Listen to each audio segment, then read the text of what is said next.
Bom dia a todos, a mais uma aula de fenômenos de transporte. Hoje é a aula 12 de fenômenos de transporte.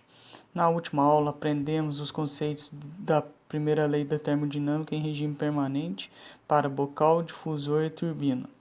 Nesta aula aprenderemos como utilizar a primeira lei da termodinâmica em regime permanente para compressor, bomba, trocador de calor e dispositivo de estrangulamento. E por último daremos exemplos do conteúdo aprendido hoje. Item 3.8.3 Compressor e bombas. Estes dois dispositivos têm a mesma função, receber energia mecânica, muitas vezes através da energia elétrica, sendo convertido no dispositivo em energia mecânica, e essa energia mecânica é fornecida ao fluido, assim aumentando a pressão do fluido. Como é fornecido trabalho ao dispositivo, o nosso sistema, o seu valor tem sinal negativo. Bomba e compressor têm a mesma função, não teria que ter o mesmo nome o dispositivo? Não, devido à sua estrutura física. A bomba é feita para utilizar líquido como fluido, e compressor utiliza fluido na fase gasosa.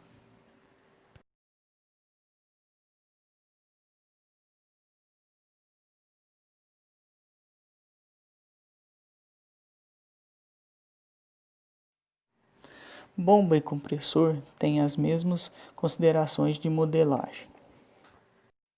Assim, da primeira lei da termodinâmica para volume de controle em regime permanente e desconsiderando a variação de energia potencial e energia cinética, tem-se a equação apresentada abaixo. Como em turbina a energia na forma de calor é bem pequena comparado ao trabalho e a variação de entalpia do estado 2 para o estado 1. Assim temos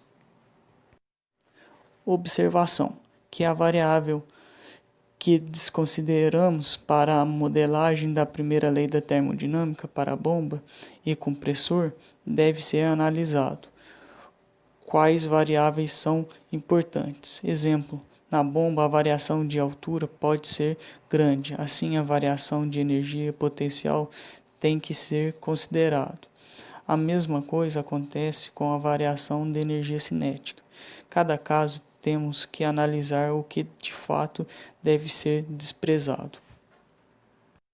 Observe também que da última equação que a entalpia do estado 2 tem que ser sempre maior do que do estado 1, para que o trabalho encontrado seja um valor negativo.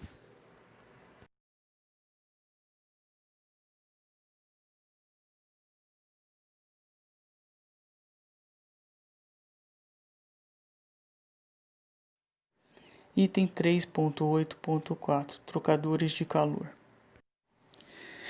O trocador de calor tem várias finalidades, como aquecer uma casa, resfriar o sistema de um carro, gerar potência elétrica e em processos químicos. Ele faz todos estes processos trabalhando com dois fluidos, que podem ser feitos de duas formas. Primeira forma, o seu fluido está com uma temperatura maior e a temperatura do refrigerante do trocador de calor está com uma temperatura menor. Assim, surgindo a transferência de calor do fluido mais quente para o fluido mais frio. Isto seria um exemplo de resfriamento de um sistema automotivo. Segunda forma, o contrário também pode ocorrer.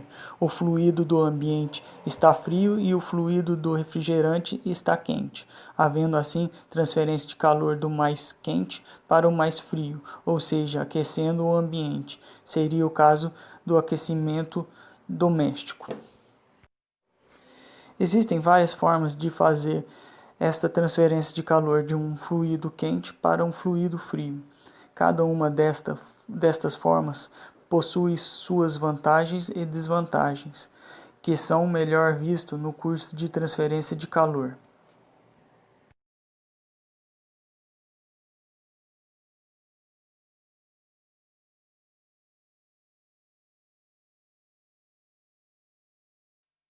Neste item, vamos mostrar as considerações que devem ser feitas para trocadores de calor. Da primeira lei da termodinâmica para volume de controle em regime permanente, temos que trocador não existe transferência de energia por trabalho e as energias potenciais e cinética podem ser desprezadas.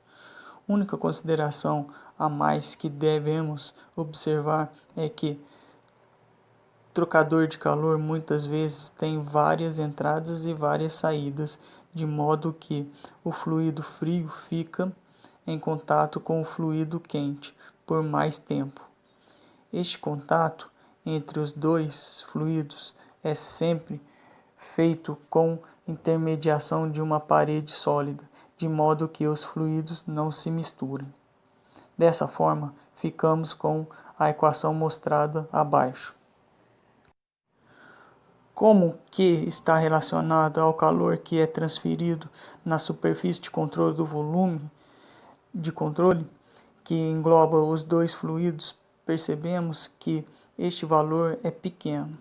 O calor que é grande é de um fluido para o outro.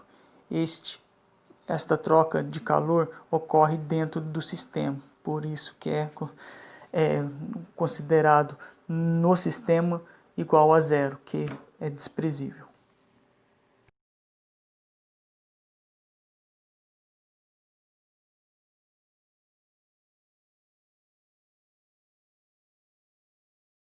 Dispositivo de estrangulamento, ou efeito Joule-Thomson.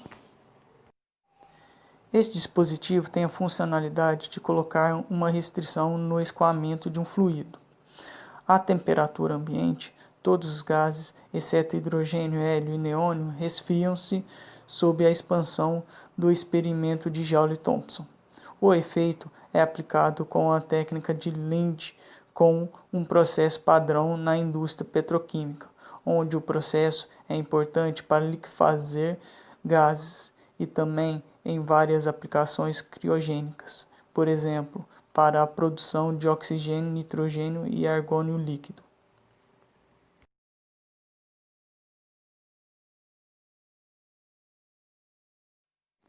As considerações que devem ser feitas na modelagem de dispositivos de estrangulamento são: o calor e trabalho podem ser desprezados, assim como a energia potencial. Dessa forma, a equação fica mostrada da seguinte maneira. Em muitas situações, a variação de energia cinética é desconsiderada. Portanto, a primeira lei da termodinâmica para estrangulamento fica da seguinte forma: entalpia do estado 1 é igual à entalpia do estado 2, onde pressão em 1 é maior do que pressão em 2. Isso tem que acontecer para que o fluido escoe para dentro do estrangulamento.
Chegamos ao fim de mais uma aula.